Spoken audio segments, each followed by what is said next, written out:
अस्सलाम वालेकुम, मेरा नाम मुबशर लुकमान और आप देख रहे हैं मुबशर लुकमान यूट्यूब चैनल। किडनिकलम तमिलनाडु में वाक़ इंडिया के सबसे बड़े न्यूक्लियर पावर प्लांट में साइबर अटैक हुआ है और इस हवाले से भारतीय हुकाम को महीनों पहले ही आगाह किया जा चुका था, जब इसी न्यूक्लियर रिएक्टर के कुछ यूनिट्स ने अचानक काम बंद कर दिया था। हुकाम को बताया गया था कि इनके सिस्टम्स में कुछ मशकूक किस्म के बग्स मौजूद हैं जो किसी भी वक्त सिस्टम को नुकसान पहुंचा सकते हैं। अगर आपने अभी तक इस चैनल को सब्सक्राइब नहीं किया तो प्लीज़ इस चैनल को सब्सक्राइब करें, बेल आइकॉन को प्रेस करें। आपको मैं बताऊं कि हैकर्स ने कोड एनकोलम न्यूक्लियर पावर प्लांट को डी ट्रैक यानी रैट RAT नामी वायरस से निशाना बनाया और इंतहाई हसास मालूमात लेकर उड़ गए। सोशल मीडिया सार्फिन भी साइबर सिक्योरिटी निज़ाम की नाकामी पर हवास बाख्ता दिखाई देते और दूसरी तरफ अपोजिशन रुकन असेंबलीज शशि थरूर ने साइबर हमले को इंतहाई संजीदा मामला करार दिया। उनका कहना था कि अगर हमला हुआ है तो इसके नुकसानात नाकाबिल तसव्वुर हैं। भारतीय मीडिया के मुताबिक भारतीय न्यूक्लियर प्लांट से साइबर हमले की इत्तलात है।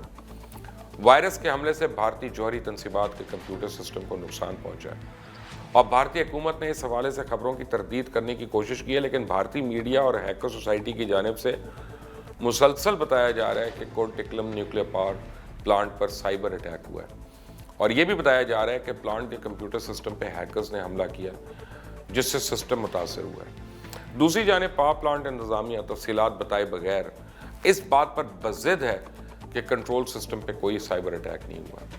न्यूक्लियर पावर प्लांट के एक अफसर ने कहा है कि प्लांट के सिस्टम पे हमला मुमकिन नहीं। वाज़ेह है, इससे कबल भी भारतीय जौहरी तनसीबात के हवाले से कई बार वाक़यात पेश आ चुके हैं। कई भारतीय एटमी साइंसदान अगवा और कत्ल हो चुके हैं, जबकि कई बार भारत का एटमी मवाद भी चोरी किया जा चुका है। भारतीय न्यूक्लियर प्लांट जो हैं वो इंतहाई अनसेफ हैं और भारतीय टेक्नोलॉजी जो है वो उनके सामने ढेर होकर रह गई है हैकर्स के। भारतीय एटमी हथियार महफूज हाथों में नहीं है। इंतहा पसंदों को रसाई मोदी ने दी है। अक़वाम मुत्तहिदा और OIC और आलमी बरादरी भारतीय जौहरी हथियार गैर महफूज होने का फौरी उनको नोटिस लेना चाहिए और जौहरी मवाद का मोहलिक अखराज तो भारतीय न्यूक्लियर पावर प्लांट्स की पहचान ही अब बन चुका है। सवाल यह है कि क्या ऐसी सूरत हाल में भारत को IAEA का रुकन बनने का हक दिया भी जा सकता है कि जिसका वो ख्वाहिशमंद है या नहीं। एक रिपोर्ट के मुताबिक हमले के बाद से भारतीय हुकूमत के इस वक्त होश उड़ गए।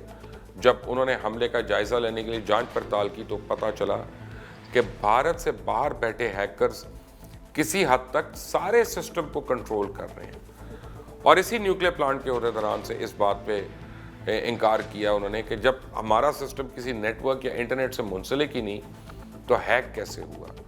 जबकि जल्द ही उन गधों को अंदाज़ा हो गया कि हैकर्स उसी पावर प्लांट में फिजिकली मौजूद हैं और उनकी रसाई सारे सिस्टम तक है और वहीं मौजूद रहकर सिस्टम में से वायरस छोड़कर डेटा लेकर उड़ गए।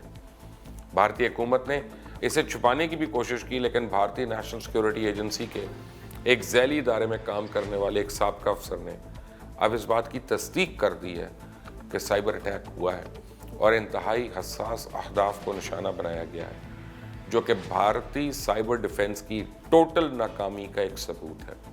याद रहे कि 2 माह के दौरान भारत पर ये बहुत बड़े साइबर हमले हुए हैं जो भारत साइबर सिक्योरिटी पर बहुत बड़े सवालात खड़े कर रहा है। इनमें चंद रेयान मिशन के एन लैंडिंग के दौरान स्टेशन से राब्ता मुनक़ता होने पर, जिस पर भारतीय माहिरीन को साइबर हमले का भी कभी शुबा है। इसके अलावा गुज़िश्ता माह भारतीय साख्त पहला जंगी बेड़ा विक्रांत, जिसके अंदर से सारा सिस्टम ही चोरी हो गया, यहाँ तक कि ऑपरेशनल डेटा के साथ फिजिकल सिस्टम भी उठा के ले गए। पता नहीं कोई शादी घर है जिसके अंदर को माइक्रोफोन चोरी कर गया या बल्ब चोरी कर गया। जबकि 1 साल के दौरानिए में ब्रह्मवास मिसाइल का डेटा भी चोरी हो चुका है, जबकि भारतीय आर्मी चीफ भी एतराफ़ कर चुके हैं कि इनका आर्मी का ऑपरेशनल डेटा भी लीक हुआ है। और ये सब कौन कर रहा है? वही जिनकी अवाम एहसास कमतरी का शिकार है। यह है भारतीय IT माहिरीन और यह है भारत की IT में एक्सपर्टीज़। भारत की वो एक्सपर्टीज़ जो अपना निज़ाम नहीं बचा सके, जिनकी छोटी बड़ी मालूमात दुश्मन के निशाने पर हों जिनके मिसाइल से लेकर एटमी पावर प्लांट तक सारी मालूमात हैकर्स मिनटों में चुरा लें, आप इस मुल्क की फ़ौज की कैपेबिलिटी का अंदाज़ा लगा सकते हैं।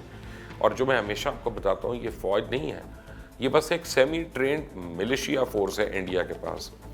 अगर आपने अभी तक इस चैनल को सब्सक्राइब नहीं किया तो प्लीज़ फ़ौरन इस चैनल को सब्सक्राइब करें, बेल आइकॉन को प्रेस करें ताकि ताज़ा तरीन अपडेट्स और वीडियोस आपको बर वक्त मिलती रहें।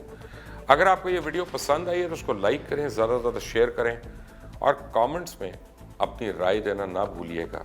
क्या भारतीय जौहरी निज़ाम सेफ है या नहीं? That is a very important question and the international community has to sit up and take a note of it. Until the next time, Allah Hafiz.